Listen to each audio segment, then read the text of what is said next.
Donc, Monsieur Lapointe, parlez-moi des couleuvres ainsi que des tortues que vous cherchez à recenser. En ce qui concerne les couleuvres, on cherche à améliorer nos connaissances sur deux espèces particulièrement, là. La couleuvre à collier et la couleuvre verte. C'est les deux espèces qui sont sur la liste des espèces fauniques susceptibles d'être désignées menacées ou vulnérables.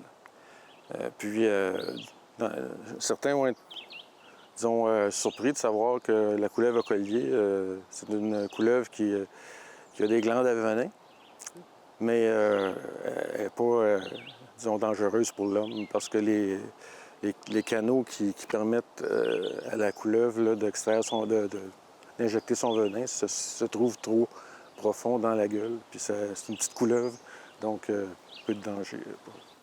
Et pour ce qui est des tortues? Les tortues, c'est toutes les espèces qui nous intéressent parce que c'est des espèces à la limite nordique de leur répartition. Donc, on connaît relativement peu de choses sur leur répartition. L'espèce qui nous intéresse le plus présentement, c'est la tortue mouchetée. C'est une espèce qu'avant 2001, on ne savait pas qu'on avait dans la région. Et comment ces données-là vont vous aider dans votre travail? Pour permettre éventuellement là, d'avoir un meilleur portrait de leur présence sur le territoire. Et on les retrouve où exactement, ces couleuvres et ces tortues-là? Pour ce qui est des couleuvres, généralement, c'est des endroits où il y a des roches. C'est orienté, des pentes orientées vers le sud ou le sud-ouest.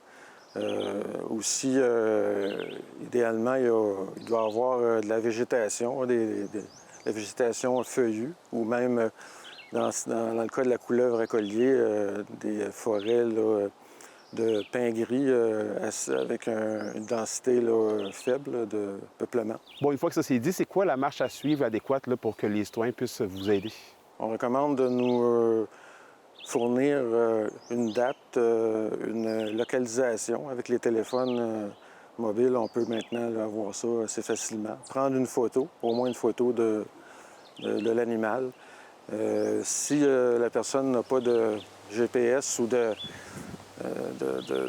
téléphone cellulaire, bien, elle peut nous fournir une information comme une borne kilométrique,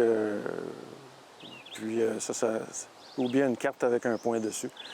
Et vous nous envoyez ça à Abitibi-Témiscamingue.phone à commercial environnement.gouv.qc.ca.